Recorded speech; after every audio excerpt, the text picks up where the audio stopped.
मैंने आज migrant workers पर लिखा है। तो ऐसा है कि अगर आप मार्स पर भी हैं तो इंडियन एम्बेसी आपके साथ है।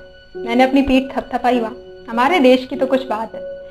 कोविड-19 पर जब सच में लोग घर वापस आए, मैंने खुद से कहा, देखो हमारे नेता ऐसे नहीं फेंकते, इतना रिस्क लेकर ऐसे लोग को भी घर वापस ला रहे हैं जो इंडिया में वैसे भी कोई होप्स नहीं देखते। पर फिर कहानी ट्विस्ट हुई और समाज के उस तबके की बात आई जिन्होंने सिस्टम से परेशान होकर हजारों मील अपने गांव जाने के लिए साइकिल उठाई।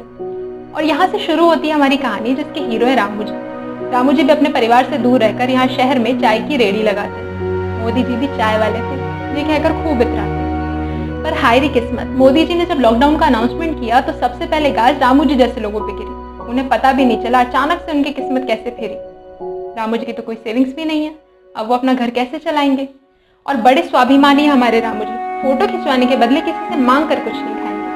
दिया जलाया, घंटी बजाई, पर किसी ने रामू जी को ये नहीं बताया कि अब उन्हें क्या करना है। अगर कोरोना से बच भी गए तो क्या घर में गरीबी में मरना है।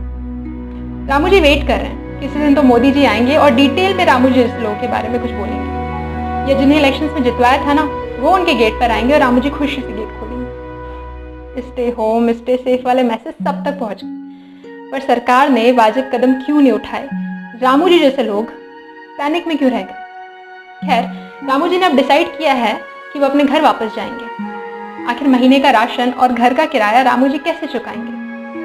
रामू जी जानते हैं हो सकता है कि शहर से ज्यादा बुरी हालत गांव में हो, पर वो चाहते हैं कि कम से कम उनकी मौत तो उनके परिवार के साथ उनके गांव में उनके पेड़ की छांव में हो। तो इस तरह हमारे रामू जी चल पड़े और वो मगन है कि बस कैसे भी अपने घर पहुंच जाए। पर अभी भी पीछे मुड़ मुड़ के देख रहे हैं, क्या पता वो चुनाव रैली वाली गाड़ियां थी ना, उन्हें लेने आ जाए। तो ऐसे चलते चलते अब हो गए रामू जी को 2 दिन। कोई कभी खाने को कुछ दे देता या कभी न्यूज चैनल वाले ऐसे लोगों की इंटरेस्टिंग स्टोरीज लेते। पर हमारे देशवासी वो तो टिकटॉक वर्सेस यूट्यूब है ना, हाँ बहुत इंटरेस्टिंग इशू, बस उसमें ही बिजी हैं, वो कहाँ कुछ कहते। यूं ही रामू जी चलते रुकते थकते एक दिन पटरी पर बैठकर अपने ख्यालों में खो गए। थककर इतना चूर थे कि उन्हें एहसास भी नहीं हुआ कि कब आंखें बंद करके सो गए। घर से निकलते हुए उन्होंने पानी की बोतल और कुछ रोटियां भी रख ली थी साथ। सरकार तो झूठे वादे करती रही, जो उनका आखिरी सहारा था ना, हाँ अब उनका भी उठने वाला था उनके सर से हाथ। एक तेज रफ्तार ट्रेन आई और पटरी पर बैठे लोगों पर चढ़ गई। रामू जी के बारे में सोच रहे हैं, हाँ वो भी वहीं थे और अब वो नहीं रहे। और जो रोटियां थी ना, वो पटरी पर बिखर गई।